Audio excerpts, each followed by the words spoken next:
Natasha Putra, mahasiswa dari program studi penyuluhan peternakan dan kesejahteraan hewan dengan NIM 020324 Di sini saya sedang belajar menjadi seorang penyuluh. Nah, baik, di sini saya akan menyampaikan penyuluhan singkat. Di sini saya akan memberikan materi tentang meningkatkan produktivitas ternak melalui manajemen pakan dan kesehatan. Nah, peternakan merupakan sumber pangan pada hewani dan pendapatan masyarakat. Banyak ternak menghadapi masalah seperti rendahnya produktivitas, penyakit pada ternak, kemudian serta kurang efisien dalam penggunaan pakan. Penyuluhan ini bertujuan memberi pengetahuan praktis agar peternak mampu mengelola ternak lebih baik dan menguntungkan. Yang kedua, ada pentingnya manajemen pakan. Kenapa sih manajemen pakan itu penting? Nah, pakan itu 70% biaya produksi dalam usaha ternak. Pakan yang baik harus bergizi, jumlahnya dan seimbang antara hijauan dan konsentrat. Contoh, pakan ternak ruminansia. Nah, hijauan seperti rumput gajah, odot, leguminosa, latoro, dan gamal. Konsentrat itu dedak, jagung giling, kikil, kedelai, ampas tahu. Prinsip pemberian pakan.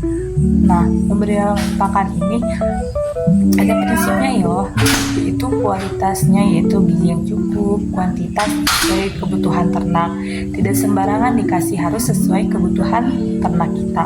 Kemudian kontinuitas tersedia sepanjang tahun. Pakannya itu harus tersedia sepanjang tahun. Kemudian kesehatan ternak. Nah, kesehatan ternak ini sangat penting bagi kita para peternak.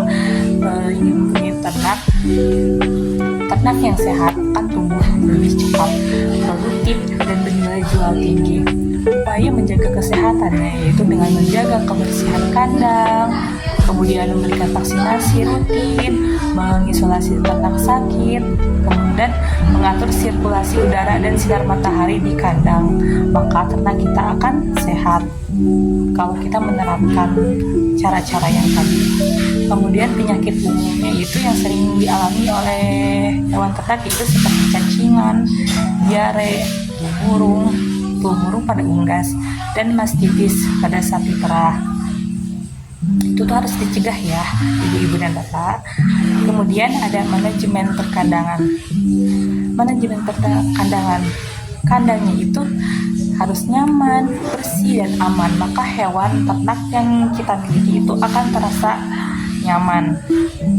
Syarat kandang yang baik yaitu harus adanya ventilasi yang cukup, lantai kandang yang kering dan mudah dibersihkan, kemudian drainase baik agar air limbah tidak menggenang.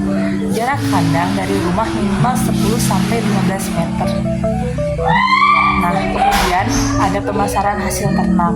Nah, peternak perlu memperhatikan kualitas hasil ternak agar harga lebih tinggi. Produk ternak yang bisa dijual yaitu seperti daging, susu, telur, pupuk kandang. Kerjasama dalam kelompok ternak akan mempermudah akses pasar dan modal. Nah, kunci keberhasilan peternak yaitu pakan yang baik, kesehatan ternak terjaga, kemudian kandang yang sehat, dan pemasaran yang lancar. Dengan manajemen yang tepat, usaha peternakan akan lebih produktif. Bapak Ibu tahu gak sih kondisi umum peternakan di Indonesia ini seperti apa?